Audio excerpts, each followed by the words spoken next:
there's some things I know, like Stephen Hawking's truth about his equations about like black holes and stuff, and how the universe works, and how Einstein thinks about. And you believe all that? It's like the only thing I can believe in, because if I think about anything else or come up with anything else, it's honestly stupid.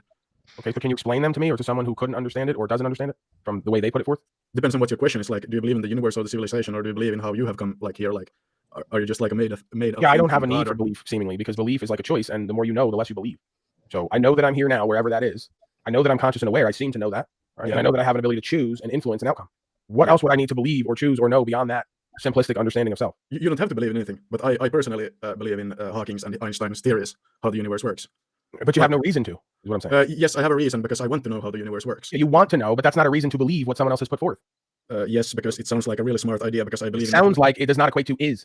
Yes, because it is straightforward mathematics and how physics works in our world. Kind of like the speed of light, which is constantly changing. No, it depends totally like on the situation. Like physics always can, if you calculate things like the way you're supposed to be calculated, like all the other people are calculating things, you always come up to the same solution. Why are you calculating? Because I want to know how things work together. Right. So if Einstein talks about relativity and we understand the relation in the universe, then we understand that it's holographic. Therefore, we are the universe. So if you want to understand it, understand yourself. No need for calculations. Yes. Okay, Paul, I understand your point. But I think it's really healthy for us humans to have like one reality together. Like we live together in one reality, because then it would be really, sorry, this is a bad word, but almost like schizophrenic. Like we would think differently, everyone. Right, we already do live in one reality. The problem is we have different ways of perceiving and conceptualizing that reality and explaining it or not explaining it.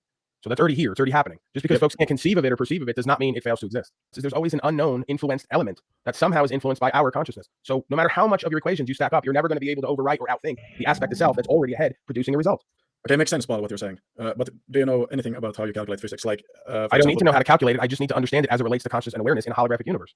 Yeah, but that's not how the world is working right now. I know, and that's why the world is failing right now. Dare I be arrogant and egotistical with that claim? Okay, we're destroying ourselves and each other because folks are presupposing equations and logic where there is no wisdom and experience.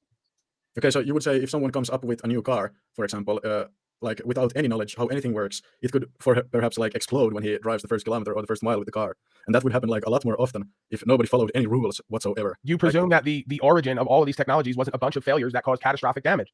That's how we learn. That's dangerous freedom. You presume the equations were there before folks blew themselves up to alter the equation.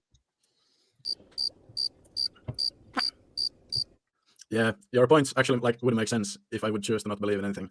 Right, there you go. You got it. This is fascinating. I love this. You just admitted to me everything I've been saying would make sense if you would get rid of your nonsense beliefs that make no sense. Right, there's the mind control.